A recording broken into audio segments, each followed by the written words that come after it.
अभी अभी कुछ नेताओं को आरक्षण में चुनाव जीतने की फॉर्मूला दिखाई पड़ती है। आरक्षण आरक्षण आरक्षण आरक्षण आरक्षण कोई आज की कल्पना नहीं है।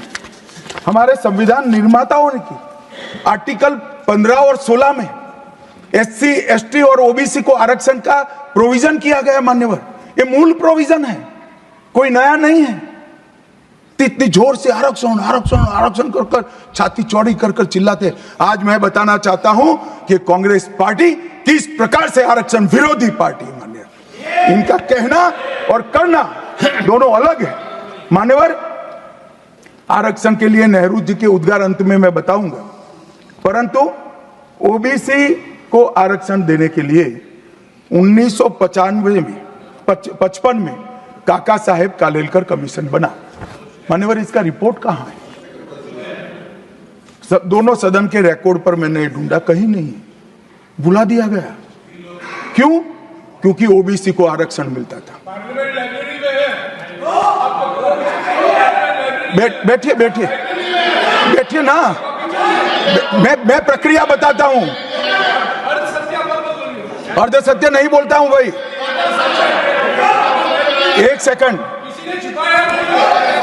छिपा कैसे सकते हो? छिपा कैसे सकते हो? बाबा साहब आंबेडकर का संविधान है, देश में लोकतंत्र है, कैसे छिपाओगे?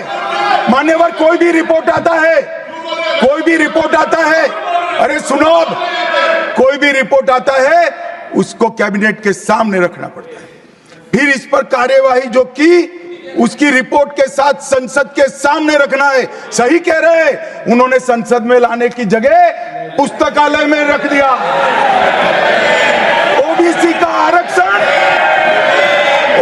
आरक्षण इन्होंने लाइब्रेरी में रख दिया।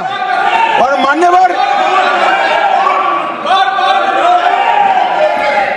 मान्यवर, अगर काका साहेब कालेलकर कमीशन का रिपोर्ट स्वीकार कर लिए होते तो 1980 में मंडल कमीशन की रिपोर्ट की जरूरत ना पड़ती।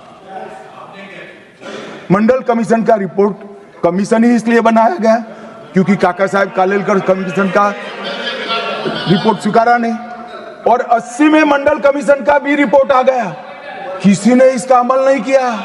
अमल कब हुआ? जब 90 में इनकी सरकार गई तब अमल हुआ। और मान्यवर, तब तक मंडल कमीशन के रिपोर्ट को भी ठंडे बस्ते में डाल दिया गया।